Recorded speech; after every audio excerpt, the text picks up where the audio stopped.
విఘ్నేశ్వరుని దయతో దుబ్బాక ప్రజలు సుఖ సంతోషాలతో ఉండాలని, సమృద్ధిగా కురిసిన వర్షాలతో రైతులు మంచి పంటలు పండించాలని ఆ గణనాథుడిని కోరుకోవడం జరుగుతుందని బీఆర్ఎస్ పార్టీ రాష్ట్ర నాయకురాలు కత్తి కార్తిక గౌడ్ అన్నారు.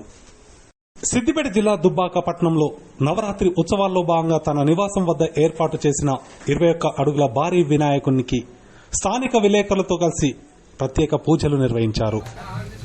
ఈ సందర్భంగా ఆమె మాట్లాడుతూ ప్రతిరోజు వినాయక మండపం వద్ద నిత్యాన్నదాన కార్యక్రమాన్ని నిర్వహించడం జరుగుతుందన్నారు.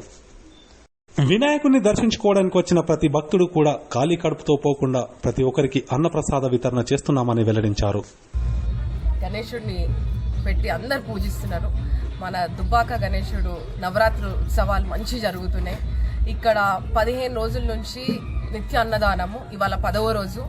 ఈ 10వ రోజు సందర్భంగా మన దుబ్బాకలో ఉన్న మీడియా మిత్రులు, మా అన్నదమ్ములు, మీడియా అన్నదమ్ములు అందరూ కూడా వచ్చి చాలా సంతోషంగా ఉంది. అందరూ దేవుణ్ణి గట్టిగా మొక్కినారు. రేపు దుబ్బాక మంచి అభివృద్ధి కావాలి, మా మీడియా మిత్రులు అన్నదమ్ములకి కానీ మంచి భవిష్యత్తు ఉండాలి, వాళ్ళు ఏదైతే కోరుకుంటున్నారో అది మనస్ఫూర్తిగా జరగాలని మనస్ఫూర్తిగా కూడా మేము కోరుకుంటున్నాము. అట్లనే మీడియా అన్నదమ్ముల చేతుల మీదుగా ఇవాళ అన్నదానం కార్యక్రమం కూడా చేపడుతున్నాము.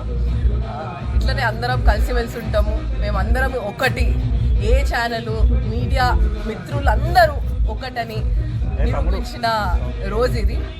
కాబట్టి మీరందరూ కూడా దయచేసి రోజు రండి, మా వినాయకుడిని దర్శించండి, అన్నదానం ప్రసాద కార్యక్రమాల్లో కూడా పాల్గొనండి.